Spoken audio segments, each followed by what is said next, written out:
Hello. We're live here on Slaying Dragons in the Morning. Yes, we are. And now it's time for the adventure to begin. Ragnar, you hang at the precipice of death. Below you yawns the gaping chasm. Your rogue friend Dexa already fallen into the darkness. Who knows the tobacco's fate? No. You can hear the cries of Tepi, your cleric, and LaSalle, the mage, as the gnolls circle in on them. Their horrid, hyena-like laughter breaking the darkness of the tomb.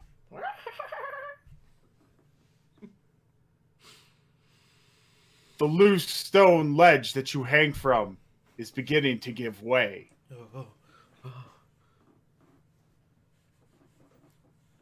You hear the gnoll leader preparing a powerful spell that will finish off your party. What do you do? I'll look at him. I'll look down over the edge. Hey, buddy. Usually the bad guy says, why he did it all. Can I get that first before I die?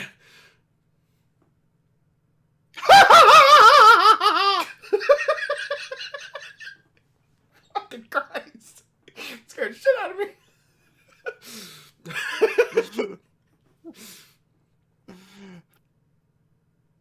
That's what gnolls do. Wait, what am I again? I'm a barbarian? Yeah. Okay, I'm gonna go. You're Ragnar. All Ragnar right. the barbarian. And while he's laughing, I'll go, "Ha! I caught you monologuing!" And I'll throw an axe.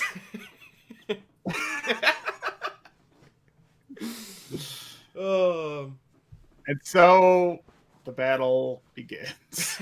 Just me, like 10 gnolls. Anyway, good morning, guys, and welcome to Slaying Dragons in the Morning. I am your host, Hunter. And that's a beautiful I am the co-host here at Slaying Dragons in the Morning. My name is Joey. Yes. Thank you guys for starting your day with us. Good morning and hello. Usually we will invite... Oh, what are you hiding there, Joey? Usually... Nothing to see here. Usually we invite a guest and me and Joey will drill them with questions and talk about their newest scandals. However, this week... it is me and Joey once again, and the two of us will be talking and doing stuff and doing role-playing things. Oh yeah, wipe that camera. Oh, damn. Yeah, it's got dust on it. That's why it keeps trying to focus. So much focus. That camera's like, we gotta focus. That was a bad dad joke. Focus. Gotta focus. But yeah, so Joey, that cup is beautiful. What's this cup? What am I looking at here? It's my, you are my little PogChamp cup. What the fuck? I mean, I know PogChamp. I don't know what that is though. What is that? A person? This is Rukia Matoy from Kill la Kill. I haven't seen that.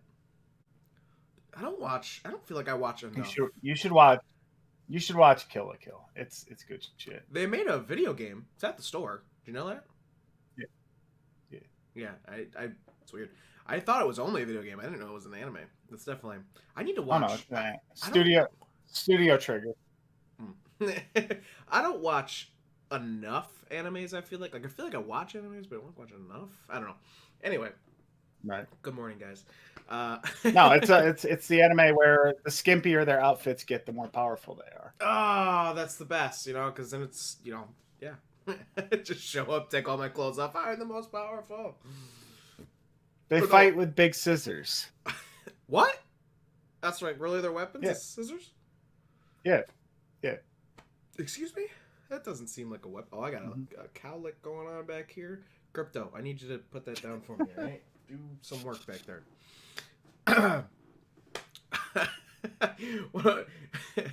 I do, Sam. I watch more than one anime. I promise you. I watch more than one. I watch 2.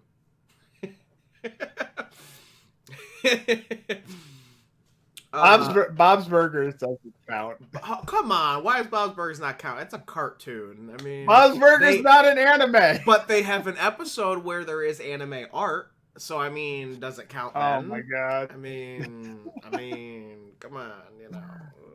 Hey, Holy shit. You know what though? Bob's Burgers has probably won more Emmys than any other anime you've watched. So take that into account. Okay. My favorite shonen is Bob's Burgers, Sam says. So there is this movie coming out. Okay. And there's this movie coming out, and it looks fantastic if you have not, if you don't know what it is yet. It is called Psycho Gorman. Doesn't even have Nicolas Cage in it. Doesn't even have Nicolas Cage in it. Psycho Gorman. It still looks wonderful. Psycho Gorman. It's, you know, I've got thoughts, but Joey, what was your first thoughts on Psycho Gorman when I had you watch the trailer? So, I just saw the trailer for the first time last night when you shared it with me. Mm-hmm. Yep. And I love stuff like this. So I'm like an old school trauma guy. Like Toxic Avenger's my shit. Right, Toxic Avenger. And this definitely has that sort of, it's definitely like an independent produced looking film. It's got that old school practical effects, guy in a rubber suit vibe. Just really over the top gore, and looks hilarious. Like, oh, yeah. I love it when they do these sort of tongue in cheek throwbacks. I shared, like, my initial thoughts was, oh wow, this looks a lot like Turbo Kid, which I shared that trailer with you right afterwards. Which I did not. I thought it was something different, but continue. But yeah, it's got that really fun vibe. I'm like excited to see it. Like any movie where like people just explode as a result of violence is like comical violence and practical effects. Sign me up all day. Oh yeah, it looks real good. I'm very happy with it. Psycho Gorman looks really funny. My first thoughts when I saw it was, is this just a spin-off of Power Rangers? Because it's that kind of effects. It is that type of movie magic type of stuff, but like better. I can't even like explain it. But Psycho Gorman is phenomenal. Somebody knows what Turbo Kid is, Joey. I didn't know. Noodles, high five. I had no idea what Turbo Kid was. I thought it was that I guess, Astro Boy. I figured out the name, Joey. I just remembered it. That's what I thought it was. When he said Turbo Kid, I thought he was talking about Astro Boy. And I was like, isn't that an animated thing? He's like, no. I look it up, and I was like, what the fuck is this movie? It was wonderful. But 100% had the same vibes as Psycho Gorman.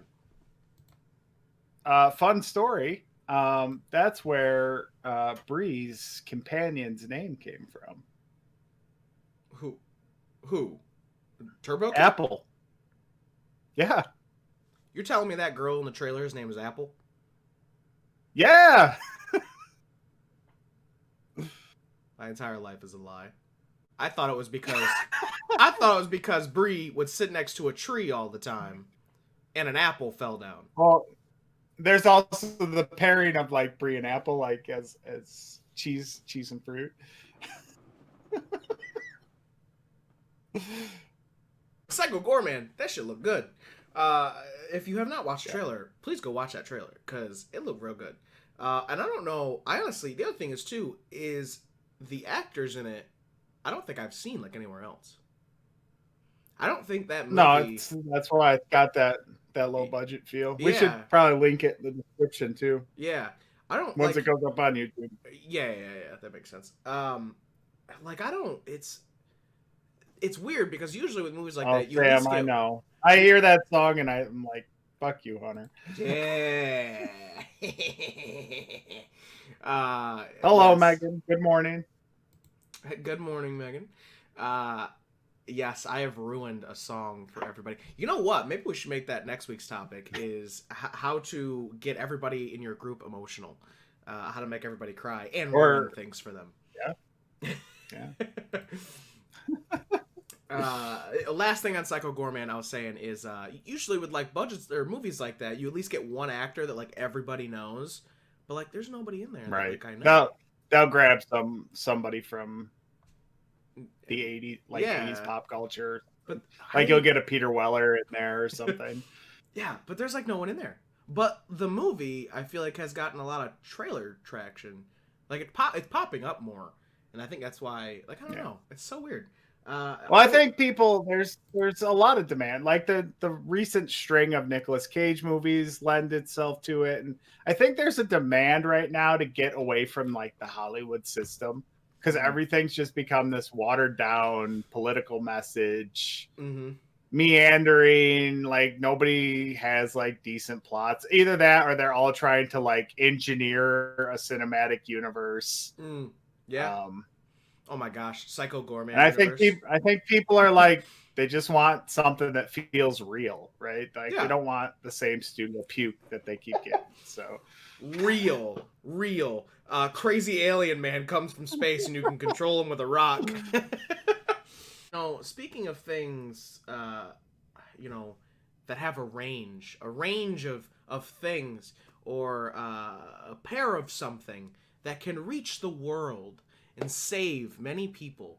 If you guys didn't already know, Bernie Sanders mittens have raised over $1.8 million for charity. New title: Bernie Sanders mittens save the world.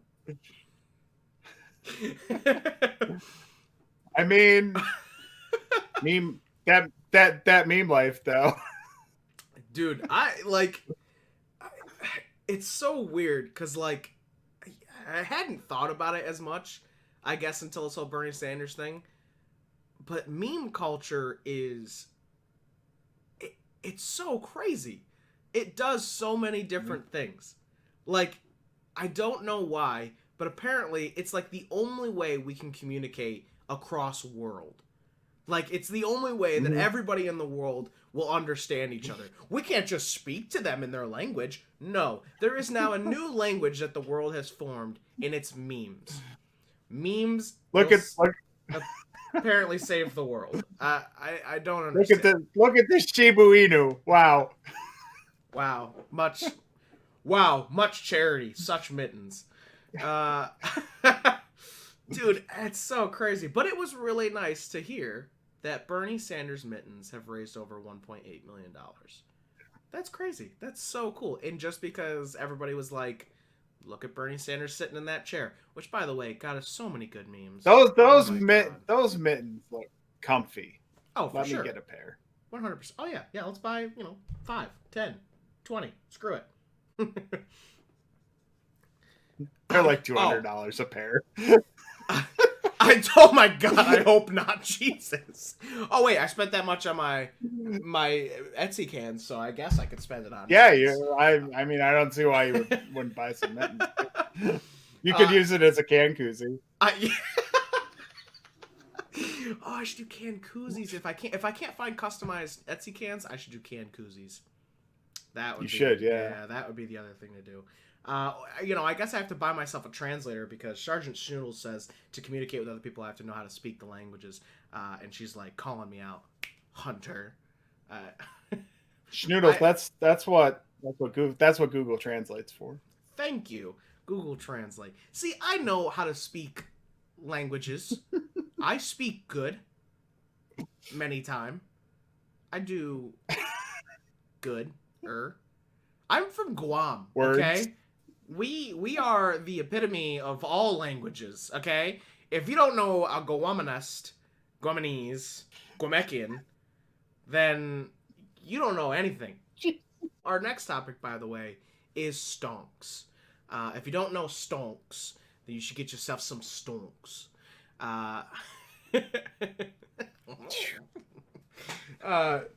So stocks. Oh my god! Now I'm gonna say stonks every time.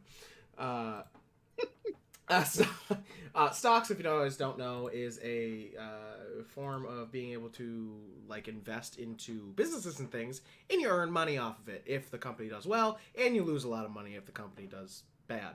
That's the short and sweet of it. And the reason we bring it up is because there is a lot of stuff going on with stocks right now. It literally is so volatile that like some stuff you can't even trade anymore, and it's real crazy. But one, Yeah. Have you checked your investment today? Because I got on to check Nokia this morning, and it's not tradable on Robinhood anymore. yeah. Now speaking of being safe or getting people who have this bite and keeping them controlled. Bad segue. Bad segue. Bad segue. Bad segue. Oh man. I need a better segue. You know what? This segue is so out of control now, and this whole conversation's so out of control now. I think we'll just go right into it. We really need to learn how to rein it in, Joni. We need to learn how to rein it in. All right. Yeah. What happens when things go off the rails? What happens when things? Are we talking about D&D or just general?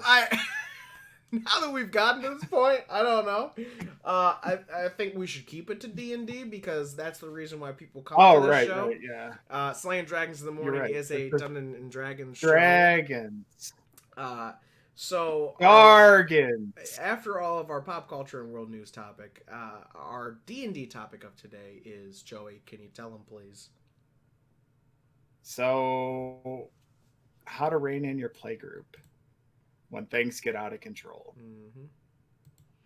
Now, Joey, just as an example, off the top of your head, what would be a good example of, I don't know, things going off the rails?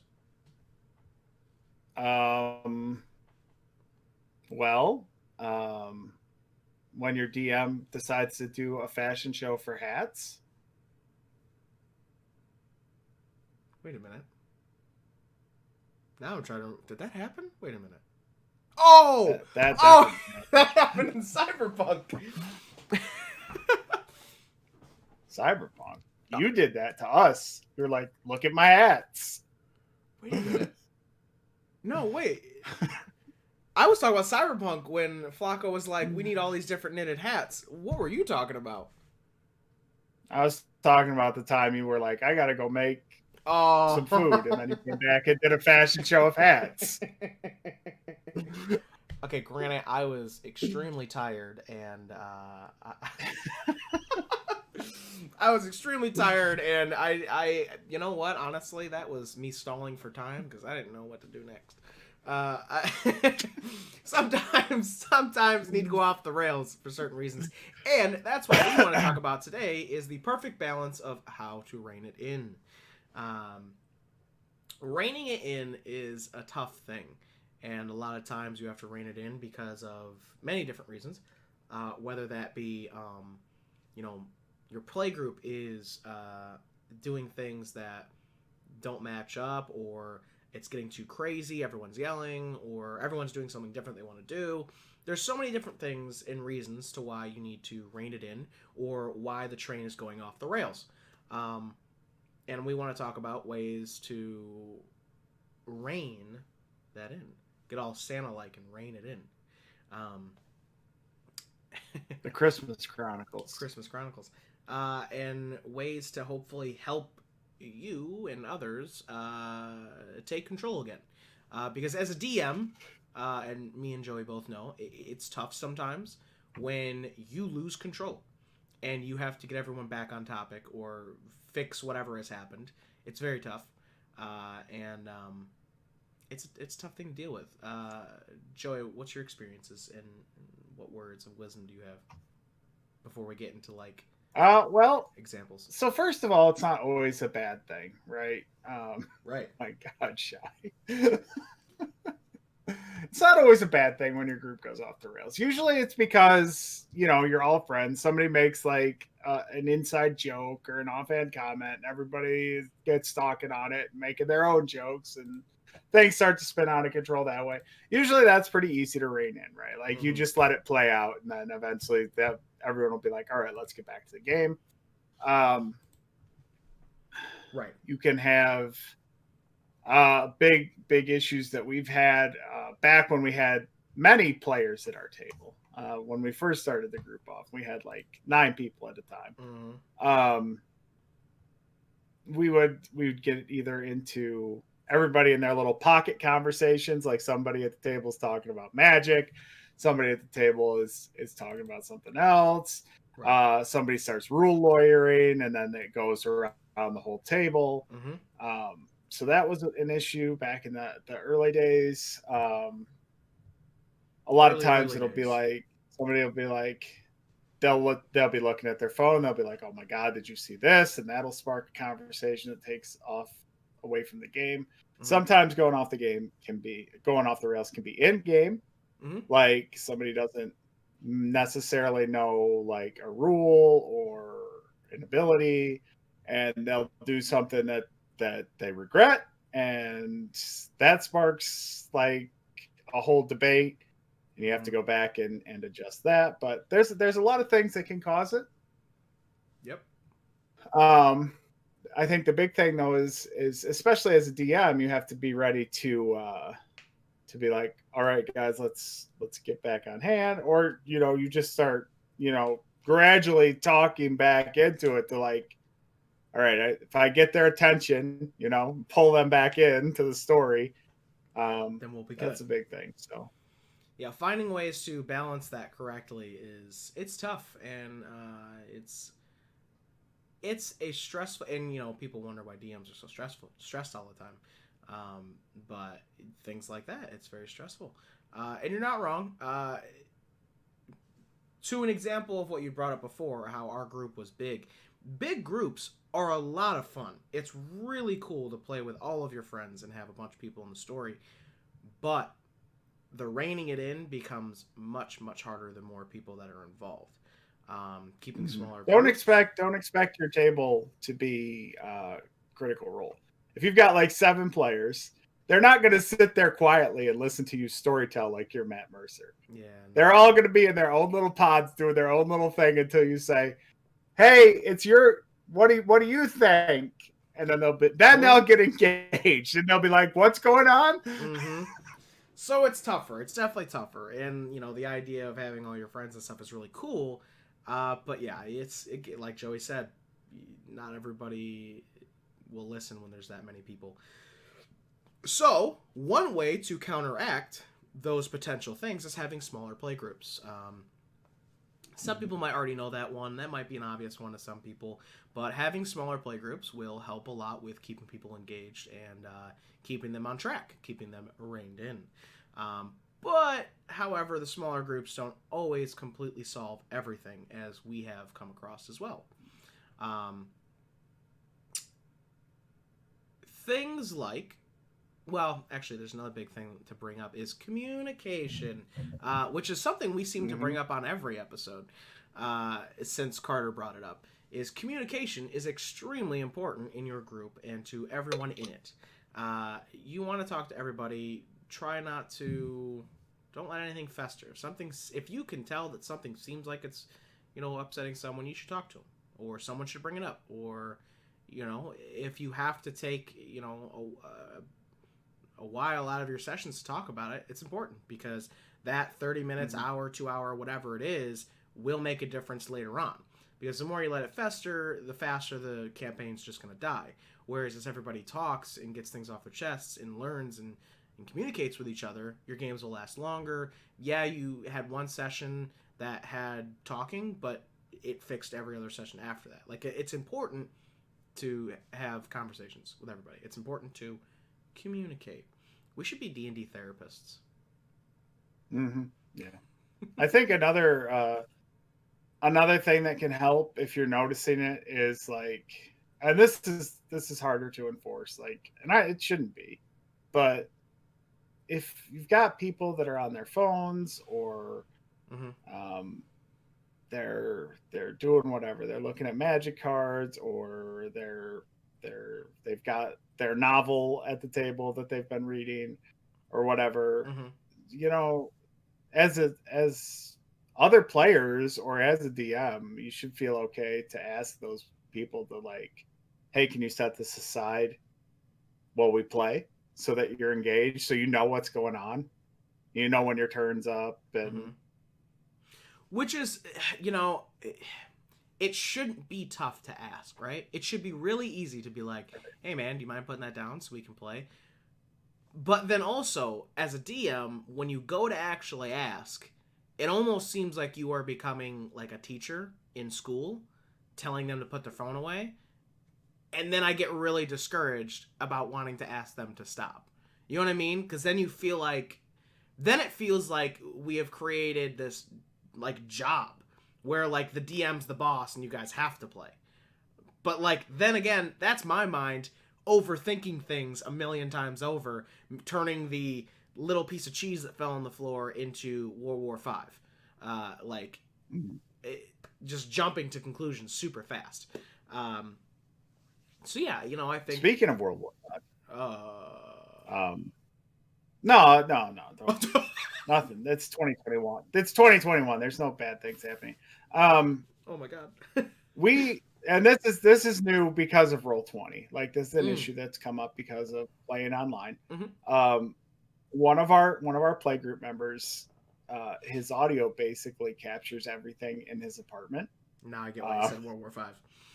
So it's it can be distracting, but this is a case of like things going off the rails. Where most of the time it's pretty much just like a running joke between our play group. Like it won't completely just derail us, but it'll be a thing where it's like, oh, what's going on? Is there a full on Sharknado going through your apartment?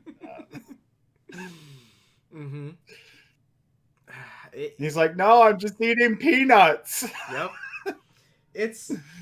That's the other thing too, is since the new culture of playing D&D over the internet instead of at a table, a lot of our advice is at table, and we have to somehow, because it's different. It is a, like, and I think we both can attest this, it is a completely different experience playing from the table to internet, or at least over, you know, Roll20 and things. A lot of these problems we come up with, or not come up with, but we deal with, have changed or morphed into something different. So the same thing as like being on your phone. You've got your computer. You're literally at your computer. Someone can just open up a web page and you have no idea. You can't tell. Someone starts writing something down or posting on something or watching videos. Like you can't tell. You can't until you get to them and you're like, hey, it's your turn. And they're like, what? Oh, sorry. So there is that toughness too. It's even tougher because being on your phone, you can see that when they're on their phone, you can be like, oh, hey, you know, put it down or whatever. But when it's over the internet, all you see is their face through a webcam. Or if you don't have a webcam, it's just their voice. And when they're not answering, you have to be like, are you still there? Then I feel like a Verizon commercial. Sorry, an old Verizon commercial. Because he's not a Nokia commercial? It's if he went to Nokia, I bet you it'd be better. Should be a Nokia commercial. Where is my Nokia commercial? That's gonna be a running joke forever now. We're gonna get Nokia stonks up just by talking about it. We keep going back to stonks. Reining it in. It's good, you know. It's a tug of war match most times. I think another thing like that will help control the table, and I've been trying to do this with Cyberpunk, is just giving players a little information beforehand. Like, hey guys, I'm sort of planning this for next session. Be prepared for it. And then you guys can sort of come in with an idea of what's going on. Mm-hmm. You know, I don't try to release like big plot points or anything, but like, hey, I'm thinking about this for the introduction this week, or you guys are sort of going to be starting here. Just be ready for that. Have what you want to do in mind. And I think that can sort of keep things rolling. Mm-hmm. A lot of times you get to these games that we call them filler episodes. Like that anime trope. Yeah. Where it's like, all right, we're in town. We just, we barely survived the last dungeon. We're finally back in town. We've got a chance for some downtime. Nobody knows what they want to do. Or everybody knows what they want to do in different directions. The DM has no idea what's going to happen. So you get these long sort of meandering. Mm-hmm. Where what seems like should have been like a 20-minute thing turns into the whole session because you have to DM for 5 different people on 5 different adventures. Basically. But, however, though, even with that, though, a lot of times I find filler episodes really fun. Like, even though it's a filler episode, most of the time, those sessions end up having, like, really memorable things. It's interesting. Mm-hmm. It's interesting.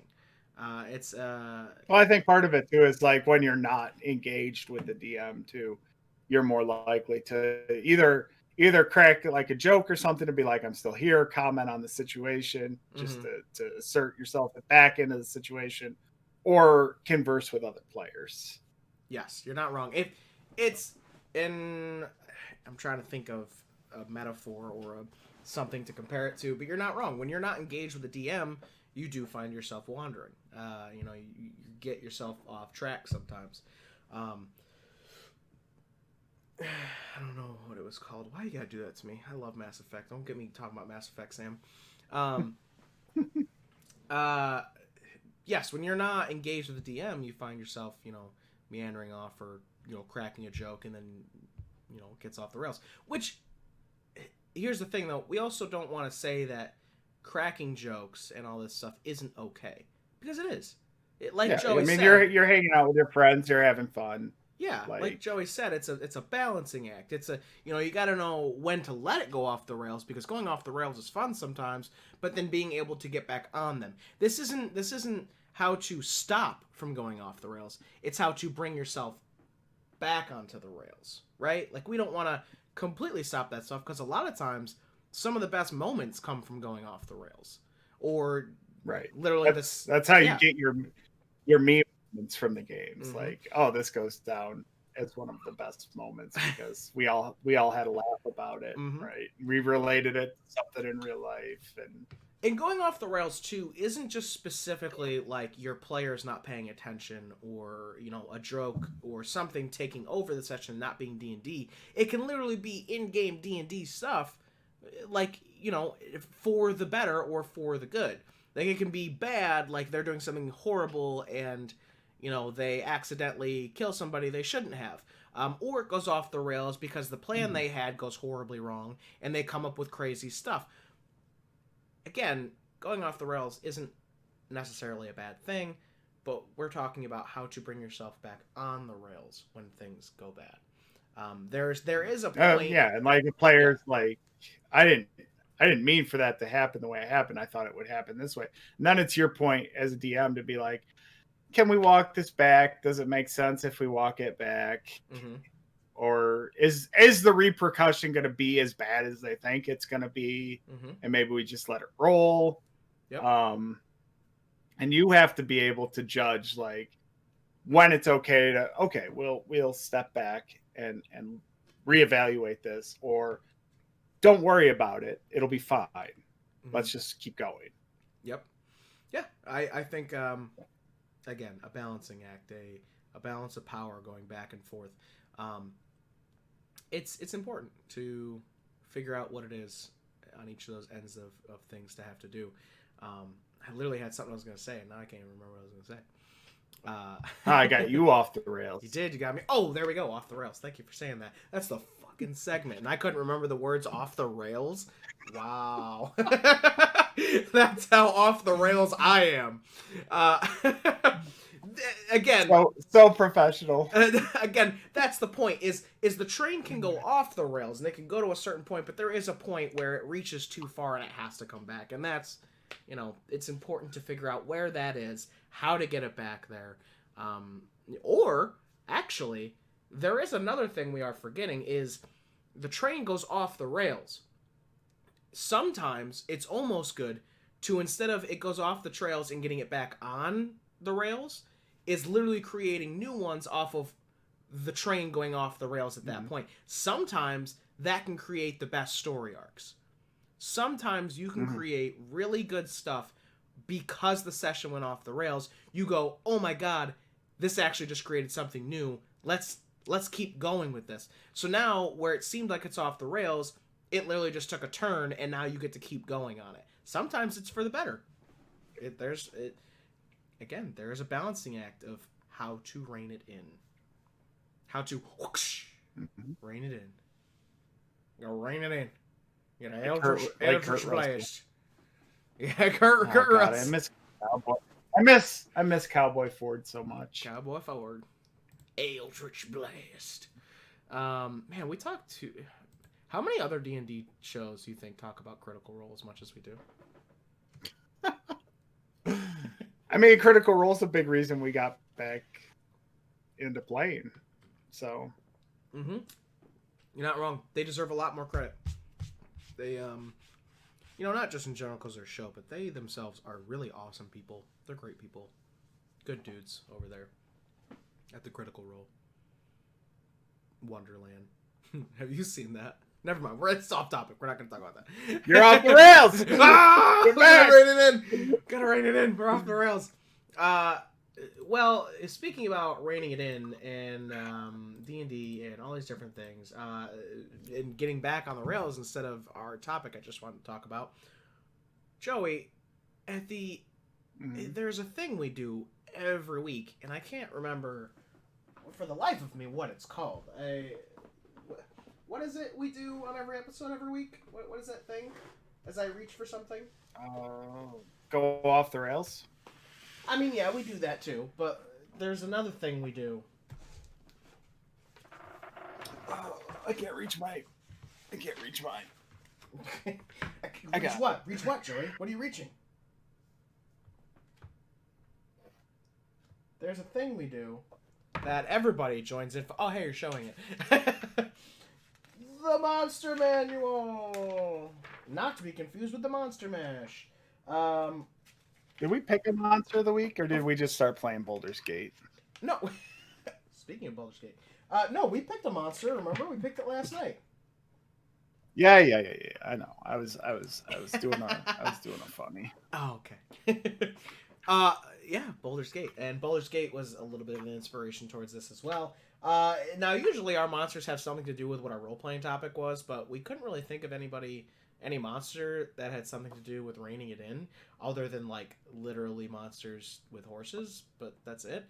Our monster of the week, this week, is the fearsome, the killer, iconic, furry, bird-like... Furries are our monster of the week. Is the owl bear. Oh my god. No one saw that coming. No one saw it coming. I don't know. I thought I explained it secretively well. No one expects the owl bear Inquisition. Yeah, right. Hey, question. When was the last time you actually fought an owl bear in a session? Like, not Baldur's Gate, because we just did it last night, but... Last night. What are you talking about? Other than that, when was the last time you saw or actually fought an owl bear in a D&D session? So, and this is something I want to bring up after you give your answer. I never have. I've never faced an owl bear. Never? I've had an owl bear feather. No. Oh, I gave you that, didn't I? Who had the owl bear feather? Mm-hmm. Was it Bree? Bree, I think. Yeah. That seems right. So this is what I want to bring up. To that exact extent, right? Oh my god, I almost just caused a mess. Joey knows. You guys don't even understand the mess that would have been made. No, what I want to bring up is, and I think it's something to kind of talk about, is there are so many iconic D&D monsters. Some monsters become so iconic that DMs don't find them original and don't put them in their games.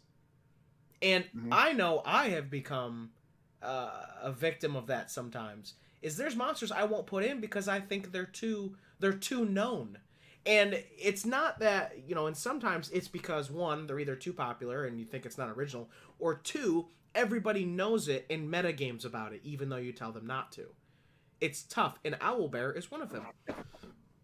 Owlbears are very popular, they're very cute, they're very awesome, and yet Joey has never even faced one in a D&D game.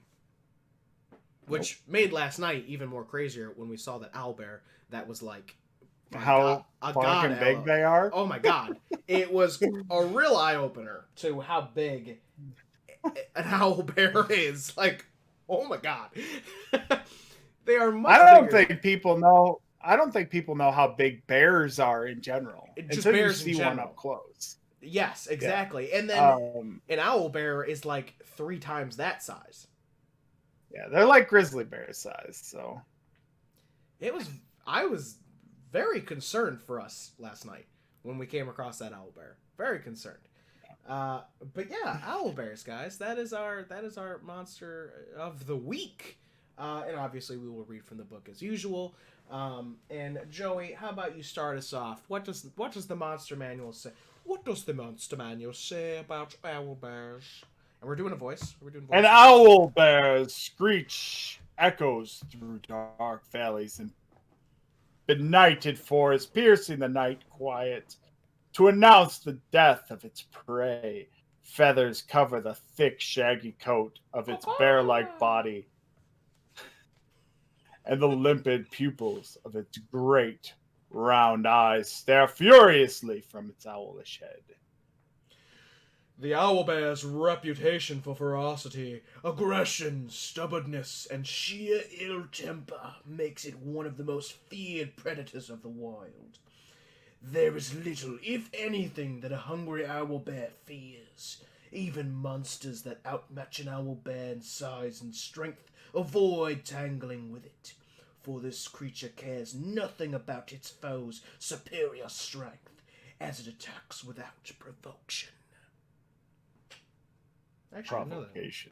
Provocation. Hey, I'm speaking. An owlbear emerges from its den around sunset and hunts into the darkest hours of the night, hooting and screeching to declare its territory.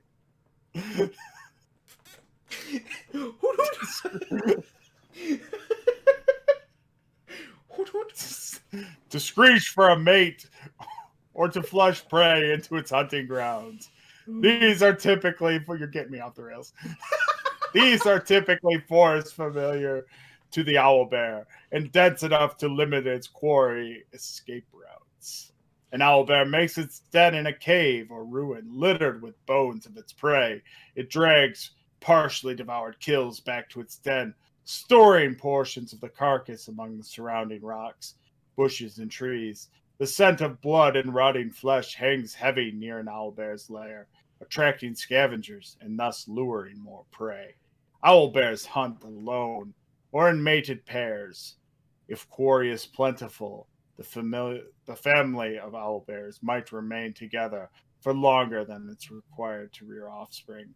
Otherwise, they part ways soon as their young are ready to hunt. Oh man, that kind of explains what happened last night now too.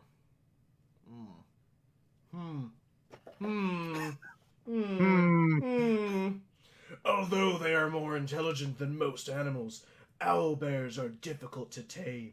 However, with enough time, food, and luck, an intelligent creature can train an owlbear to recognize it as a master, making it an unflinching guard or a fast and hardy mount. I lost my place. People of remote frontier settlements have even succeeded at racing owlbears, but spectators bet as often on which owlbear will attack its handler as they do on which will reach the finish line first. Elven communities encourage owlbears to den beneath their treetop villages, using the beast as a natural defense during the night. Hobgoblins favor owlbears as war beasts, and hill giants and frost giants sometimes keep owlbears as pets. A starved owlbear might show up in a gladiatorial arena, ruthless, eviscerating and devouring its foes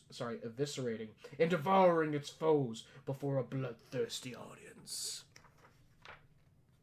Scholars have long debated the origins of the owlbear. The most common theory is that a demented wizard created the first specimen by crossing a giant owl with a bear. However, venerable elves claim to have known these creatures for thousands of years, and some Fae insist that owlbears have always existed in the Feywild. Oh, the only good thing about owlbears is that the wizard who created them is probably dead. Quote from Zarshel Ravenshadow, known professor of transmutative science at Morgrave University. We should have him on the show. Mm-hmm. Yeah, he sounds like he knows what he's talking about. He certainly does. So owlbears, they're really cool. I like owlbears a lot. I love how in the origin they're just like, probably a giant owl and a bear. Really? How else would they come up with owlbear? What? No way. Yeah, owlbears. Owlbears are really cool. I like them a lot. They're a very iconic thing.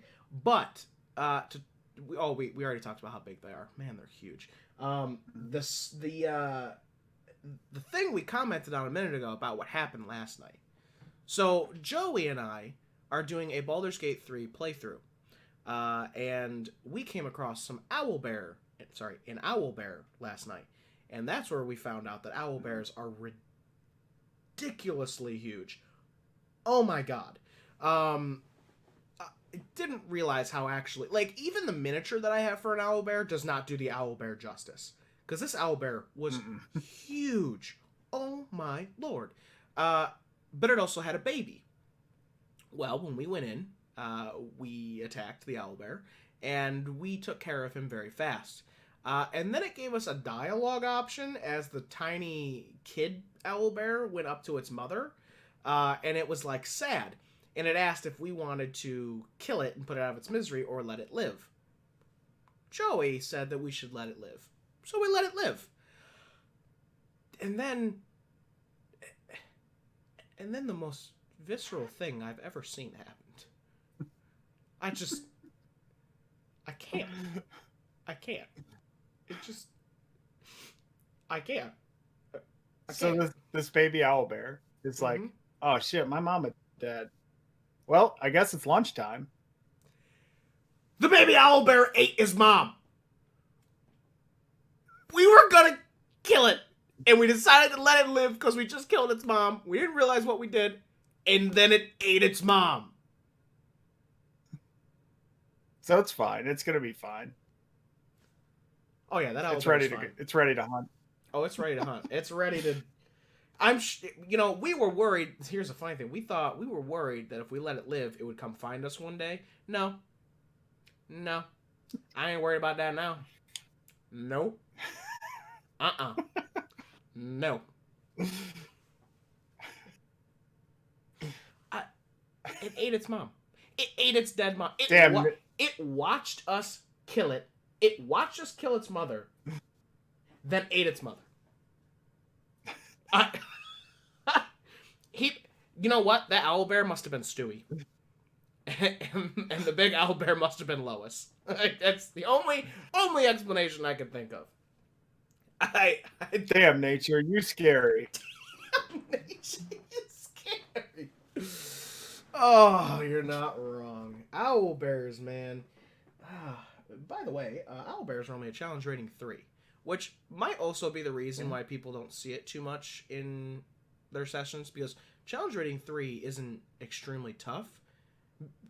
So you would mostly see an owlbear probably like early on in your adventures, right? Like, level 1, level 2. It makes sense.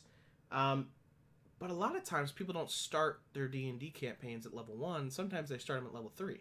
Now, for Coralthia, we started at level 1. And actually, now that we talk about it, I will more than likely have the new third group run into some owlbears. Because they do have a ranger, don't they? They do have a ranger, and they're level 1. And I think it's time I bring an owlbear into Coralthia, because bringing an owlbear on people who are like level 8, I mean, it's not for a fight. It's like at that point, just to like save it. Like, I don't know, like you're too powerful than the owlbear. Tame it. Tame it as a powerful mount. Well, see, and that's kind of why I want to put it in their group to see if their ranger will try and take it as a. But here's the thing: you got to remember, Toby and Carter are in that group, so they will force it down that person's throat that Beastmaster is horrible. They will not even let that ranger have a chance.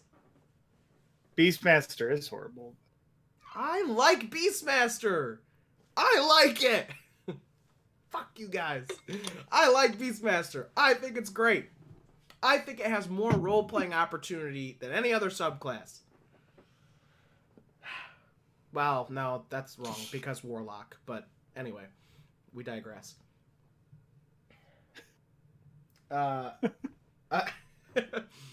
Beastmaster. I like Beastmaster. Schnoodles is asking if Tasha's boosted Ranger or not. I'm not sure. I did not get Tasha's, and I need to still. But if it did, even more reason to be a Beastmaster. Maybe. Probably not. Schnoodles thinks if the group kills the owlbear, that the Ranger will never come back. I don't know if we should say her name. I didn't know if it'd be okay to say her name, so we're not going to. I mean, Noodles put it in chat, so. Yeah, well, okay, then, yeah, Keeks. Keeks isn't her real name anyway. I think you're okay. Well, okay, yeah, sure, all right, that makes sense. But yes, Keeks. If that's funny, that Keeks should probably. LL, that's not her. I know it's not her real name. That's what she goes by. So I didn't know if it was okay. Jeez. We just called Joey Slooty now. Please. Yeah, no, owlbears are really cool, and they're super cute. It's good. There's the whole. Never mind. We're gonna get off topic again, and then we're gonna go off the rails. I'm not gonna do that. Owlbears challenge rating 3. They have multi attack. I honestly think it's probably a great, and I should have used it more early on in levels. Early campaign, owlbears are great. I think they're a great potential enemy or ally to put into the campaign. Joey, as usual, we talk about great hooks or quests for owlbears. What do you got for us? So, as we were reading, they are often used by elven communities to sort of guard their treetop layers. What if you make it to this community somehow, or someone from the community approaches you and they're like, "Oh, two of our young have gone missing. We fear the worst from the owlbear protectors." And you have to venture into the den to find these two elvish younglings. And what horrid fate may have befallen them. D&D SVU. And depending on your DM, they're probably still alive, but depending on your DM. If that was my adventure, Joey, would they be alive or would they be dead? No, they'd be dead. Just kidding, because you love to do little kid voices, so I'm sure they're fine. I mean, yeah. Well, kid voices are cool. They're fun. I like them, and I think they're my best. Yeah, that's a good one. I like that a lot. That's a good owlbear one. I think another cool one, which seemed like, again, we always talk about tropes, but how many times have you actually encountered the trope in real life? Someone who has so you go into a village, blah, blah, blah. You see a thing on the bounty board, and it's like, lost scouting party in the forest or something. And you go out there, and then you find that there is, like, owlbear tracks. And, you eventually lead yourself to a cave, and it's an owlbear nest, and you go in, and there's like 3 owlbears or something, and they're like a family of owlbears, and then in the cave is like a crap ton of treasures of all of the dragged in bodies because specifically owlbears will drag in their prey that are either dead or not completely dead yet, and bring all their stuff with them into the cave. So all the prey that they've taken, all their shit's there.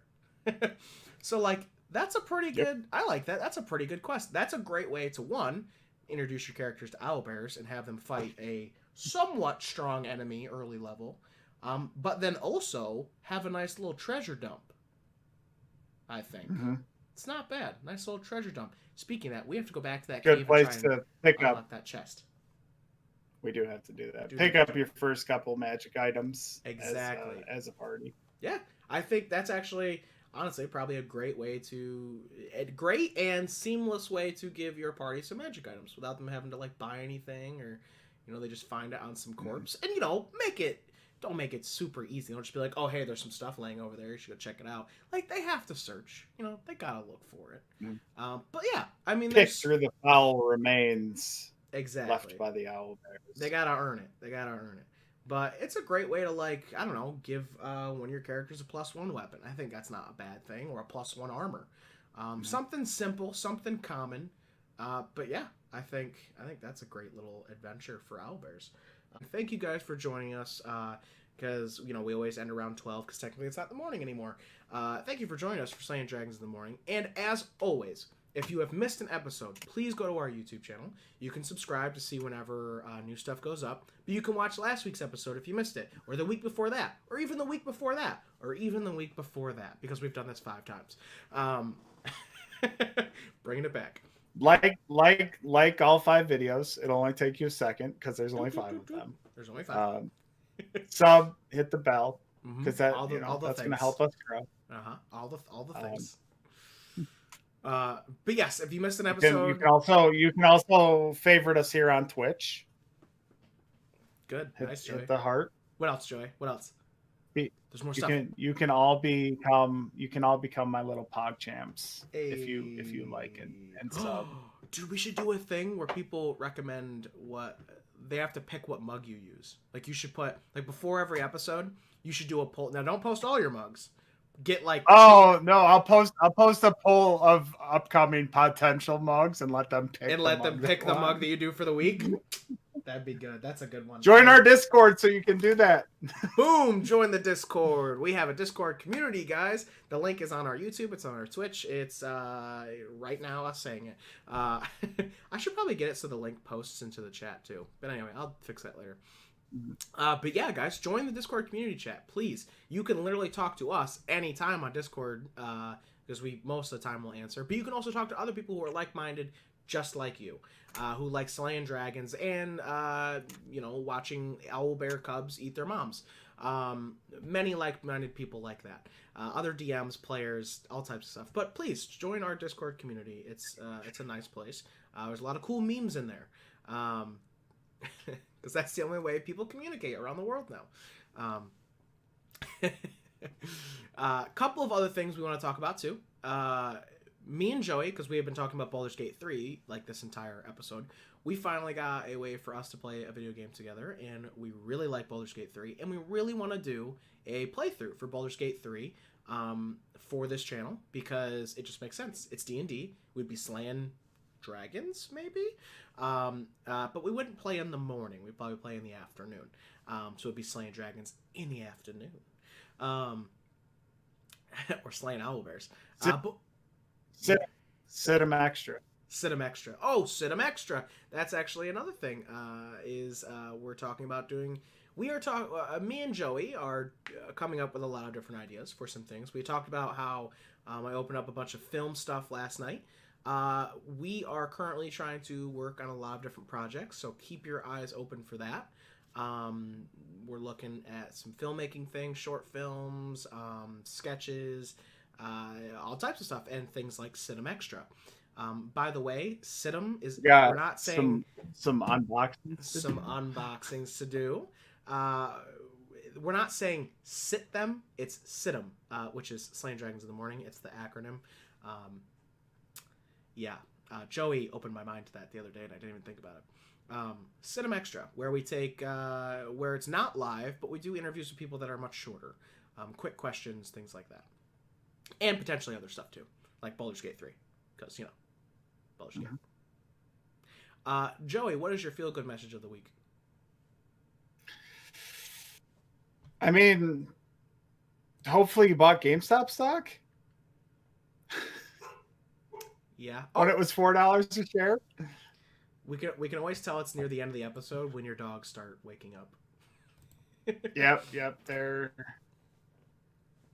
Somebody's come to the house, and now it's time for the apocalypse to begin. Oh, that doesn't seem like a feel-good message, Joey. I hope you bought some GameStop stock. It doesn't. It's not your usual. No, that's not a good one. It's not. I